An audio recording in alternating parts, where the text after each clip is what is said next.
오늘 저는 로마서 8장 말씀을 보았는데 이 로마서 8장은 아주 중요한 말씀이에요. 로마서는 전체가 16장까지 있고 성경 중에 보석 같은 책을 로마서라고 합니다. 그래서 로마서는 사도 바울의 교리가 집대성된 아주 중요한 책, 그 중에서도 전반부가 1장에서 8장, 1장에서 8장의 내용이 중요해요. 그래서 1장 17절 이하부터 그리스도의 교리에 대해서, 예수님의 십자가, 또 인간의 타락, 그리스도의 구속의 사역 등등을 쭉 설명해 나가다가 마지막 8장에 가서 이제 결론을 하면서 이제 승리의, 기쁨의 내용을 쫙 적혀 있는 것이 로마서 8장. 그래서 아마 교회 학교 다녔던 분들은 기억할 거예요. 성경대에 나가면 암송을 가장 많이 하는 장이 이제 고린도전서 13장하고 로마서 8장. 그래서 이 8장 안에는 많은 내용이 담겨져 있어요. 그래서 8장 마지막에는 누가 그리스도의 사랑에서 우리를 끊으리요 라고 하면서 승리의 창가가 딱 펼쳐지는데, 저는 그 중에서도 오늘 여러 은혜스러운 말씀이 있지만은 26절에서 28절 말씀을 보았어요. 로마서 8장은 1절을 또 보아야 돼요. 1, 2절이 또 중요해요. 1절을 딱 보니까 이런 말씀이 있어요. 그러므로 이제 그리스도 예수 안에 있는 자에게는 정죄함이 없다. 이렇게 우리의 변화된 신분을 선언하고 있는 거예요. 그리스도 예수 안에 있는 자에게는 뭐가 없어요? 정죄함이 없다. 그러니까 그리스도 예수 안에 있는 자를 뭐가 없다? 죄 있다고 말할 수 없다라는 거예요. 그래서 우리는 그리스도 예수 안에서 죄를 용서받고 구원받은 하나님의 자녀다라는 것을 8장 1절에 확실하게 선언하고 있는 거예요. 우리의 변화된 신분을. 그러면서 이렇게 말해요. 우리가 죄와 사망의, 그리스도 예수 안에 있는 생명의 성령의 법이 죄와 사망의 법에서 너를 해방했다. 과거에는 우리가 어디에 있었어요? 죄와 사망의 법의 종로로 타며 살아가고 있었는데, 그리스도 예수님께서 죄와 사망의 법에서 우리를 벗어나게 해주셔서 우리를 옮겨주셨는데, 어디로 옮겨주셨어요? 생명의 성령의 법 아래로 우리를 옮겨주셨다는 거예요. 그래서 우리는 이제 변화된 신분을 가지고 있는 거예요. 이렇게 8장에서는 힘차게 우리의 변화된 신분을 선언하고 있는 거예요. 그래서 우리들은 예수님 안에서 결코 정죄함이 없고 죄와 사망의 종로를 타던 옛사람이 그리스도 예수 안에서 변화된 신분을 가졌는데, 이제는 그 변화된 신분이 생명의 성령의 법 아래서 살아가는 이 변화된 신분을 가지게 되었다는 것을 믿으시면 아멘 하시기 바랍니다. 이런 확신을 가져야 돼요. 그래서 과거에는 죄와 사망의 종로를 타던 내가 예수 믿고 나서 이제는 어떤 사람으로? 생명의 성령의 법 아래서 정죄함이 없는 구원받은 하나님의 자녀로 살아가게 되었다는 거예요. 그런데 문제가 있어요. 어떤 문제냐면, 내가 영적으로는 구원받고 예수 믿고 은혜 받고 감격 속에 살아가고 그리고 생명의 성령의 법 아래 살아간다는 것을 느끼고 알겠는데, 육신을 입고 오늘 현재의 삶을 살아가다 보니 세상 속에서 쓰러지고 넘어지고 또 죄와 타협을 하고 옛사람의 모습 그대로 살아가는 우리들의 연약한 모습이 있더라는 거예요. 그래서 우리들이 변화된 내가 오늘 현재 삶 속에서 어떻게 살아가야 되는가? 여러분, 그거 고민되지 않습니까? 구원받았다고 하는데, 하나님의 자녀라고 하는데 변화된 게 없어요. 변화된 게. 그래서 예수 믿고 자녀된 우리들, 이제는 생명의 성령의 법 아래서 살아가는 새 사람으로 살아가야 되는데, 오늘의 삶의 현실 속에서 어떻게 살아가야 되는가에 대한 말씀이 오늘 말씀에 나오고 있는 거예요. 그래서 오늘 26절 말씀을 딱 보니까 이렇게 쓰여져 있어요. 이와 같이 성령도 우리의 연약함을 도우시나니. 오늘 이 말씀 속에서 연약함이란 단어를 주목해 봐야 하는 거예요. 왜 우리가 생명의 성령의 법 아래서 능력 있게 살지 못할까? 육신이 연약하기 때문인 거예요. 우리는 연약한 존재예요. 이 연약함이라는 것은 무능력, 열등감, 무력감, 부족함 등을 나타내는 것으로 모든 종류의 결핍을 말하는 용어가 연약함이라 할 수가 있어요. 그래서 사도 바울이 연약함이란 단어를 의도적으로 여기다 딱 삽입을 해서 사용하고 있는 거예요. 우리 모든 인간은 어떤 존재? 연약한 존재. 그래서 연약해서 우리가 생명의 성령의 법 아래 변화된 신분을 가지고 있지만은 연약함 때문에 쓰러지고 넘어지고 있더라는 거예요. 어떤 사람은 자신이 연약한 것을 알지 못해요. 그래서 나는 강하다 생각하고 큰 소리 치고 그러는데, 큰 소리 치는 건요 자기 연약함을 숨기기 위해서예요. 실상은 연약하고 부족하고 쓰러지는 존재가 사람이라 할 수가 있어요. 우리가 얼마나 연약합니까? 우리가 얼마나 허무합니까? 우리가 가만히 보면 마음도 약하고 생각도 약해. 우리의 마음이 얼마나 약한지 몰라요. 시시때때로 변하고. 그래서 흐르는 물과 같은 것이 우리의 마음. 여러분의 마음을 여러분이 믿을 수가 있습니까? 어떨 때는 내 마음이 왜 이럴까? 내가 나를 믿을 수가 없어요. 그래서 어떨 때는 저 사람이 좋아졌는데 이상한 소리 하나만 들으면 마음이 순식간에 바뀌어서 미움으로 변하는 것도 순식간이에요. 그래서 우리의 마음이 아침이 다르고 저녁이 다르고 변덕이 심하고, 그래서 내 마음이 너무나 약해. 어려움 처하면 갑자기 두려움이 찾아오고 공포가 밀려오고 염려가 밀려오고. 그래서 우리의 마음이 연약한 마음이라는 거예요. 생각도 그렇죠. 여러분의 생각이 온전합니까? 그렇지가 않아요. 아무리 내가 잘나고 똑똑하고 완벽한 생각이라 할지라도 그 생각을 내놓고 보면 다른 사람이 지적하고 문제를 말하고 그럴 때 보면요, 아, 내 생각이 부족했구나. 그래서 우리의 생각은 늘 부족하고 연약한 것이 우리의 마음이요 생각이라 할 수가 있어요. 그뿐만이 아니죠. 우리의 육신도 약해요. 여러분, 우리의 육신이 강합니까? 우리가 왜 운동을 열심히 합니까? 약하기 때문에. 좀 더 튼튼하고 강해지려고 열심히 운동을 하려고 하는 것이죠. 사람들 보면요, 병 없는 사람이 거의 없어요. 저도 식사를 하고 나면 옆에 있던 이 목사님이나 친구분들이 음식 먹고 나서는 주머니에서 뭘 하나 탁 꺼내가지고 손에 이게 한 모금에서 입에 턱 털어넣는데 딱 보니까 약 안 먹는 분이 별로 없어요. 그래서 옆에 있는 분 약 먹는 거 딱 보면 저보다 약이 많으면 제가 괜히 기분이 좋아요. 우리 육신도 머리끝부터 보면 머리에도, 저도 머리가요 많았었어요. 숱이 시꺼멓게 많았는데 어느 날부터 머리가 허해지고 빠지기 시작하고, 그래도 지금 이 정도는 괜찮은데 어느 날 제가 이 영상에서 이렇게 고개 숙인 제 모습을 보니까 허하게 속이 보이더라고요. 야, 내 머리가 언제 저렇게 빠졌나. 그래서 머리털뿐만 아니라 고혈압 약 먹어야 되지, 눈에는 또 백내장 오지, 귀는 또 안 들리지, 임플란트 해야 되지, 목도 아프지, 어깨도 아프지, 허리도 아프지, 관절도 아프지. 우리 이성규 장로님 오늘 기도하셨는데 다리가 아프셔서 그렇게 고생하셨대요. 발도 아프지. 온몸이 약한 것이 우리들의 존재다라고 할 수가 있어요. 그래서 예수님께서도 시험에 들지 않게 깨어 기도하라. 마음에는 원이로되 뭐가 약해요? 육신이 약한 거예요. 우리의 마음도 약하고 육신도 약하고 그런 것이 우리들의 모습이다. 또 우리들의 욕심과 욕망에 약해요. 우리들은 이기적인 존재여서 욕심 앞에 너무나 약하고 욕망 앞에 너무나 약하고, 그래서 욕심 앞에 쓰러지고 욕망 앞에 쓰러지고, 그런 것이 우리의 존재예요. 예수님의 제자들 가운데서도 예수님을 3년 동안 직접 따라다니고 말씀을 들었음에도 불구하고 예수님의 뜻에 관심이 없었어. 예수님이 예루살렘 성에 입성할 때 예수님은 너무나 갈급해서 겟세마네 동산에서 땀방울이 핏방울이 되도록 기도하시고, 예루살렘 성을 향해 들어갈 때는 십자가를 향하여 들어가는 것인데 제자들은 예수님의 뜻이 뭔지도 모르고 예수님 앞에 한다는 얘기가, 예수님 예루살렘 성에 입성해서 하나는 좌편에 하나는 우편에, 하나는 국무총리에 하나는 비서실장에 좀 앉혀주세요. 이렇게 청탁했던 것이 제자들의 모습. 어쩌면 우리들도 내 욕심 내 욕망 때문에 주님의 뜻을 모르고 오늘도 믿음의 길을 걸어가고 있다라고 할 수가 있어요.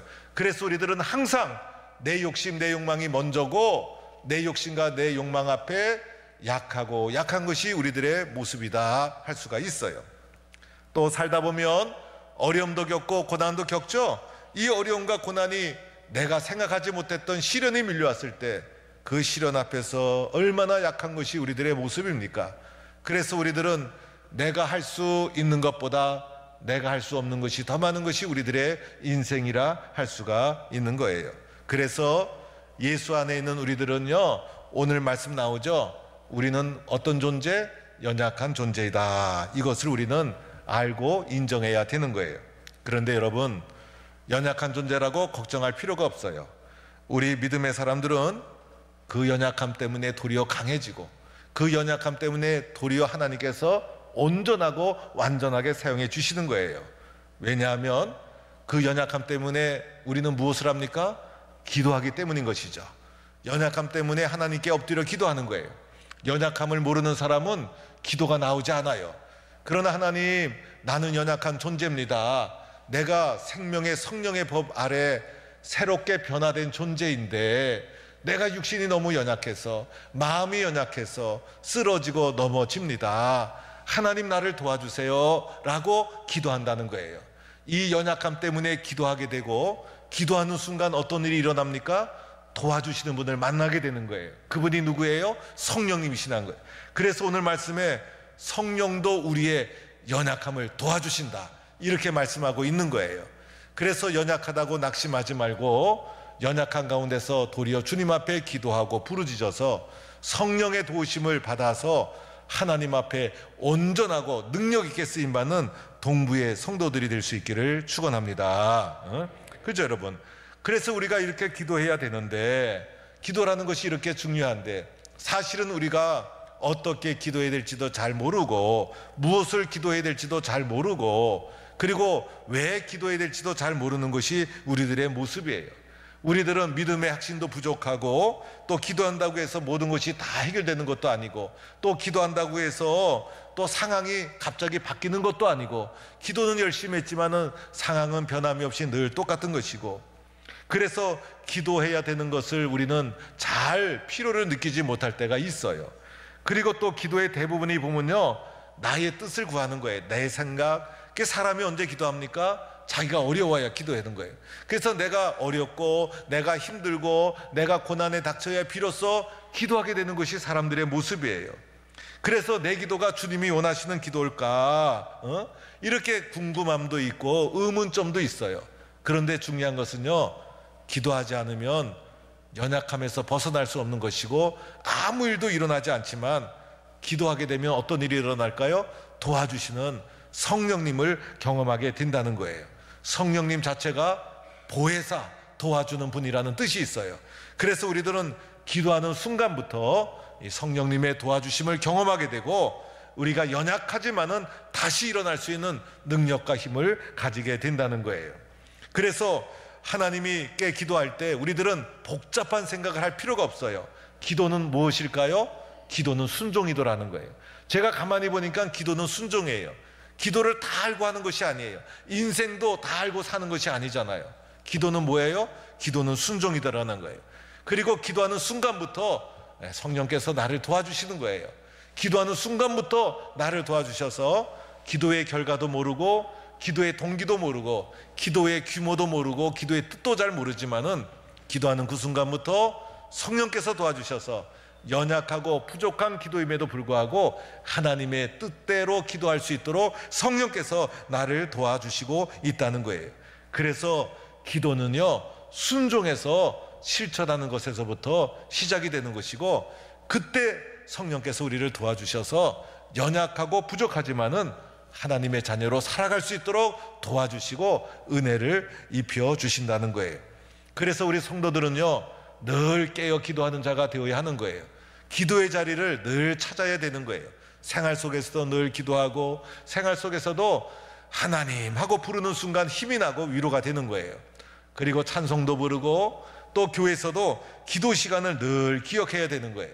심야기도, 새벽기도, 예배 시간 끊임없이 기도의 끈을 놓지 않으면 나는 부족하고 연약하지만은 기도하는 그 사람을 성령께서 도와주신다는 거예요.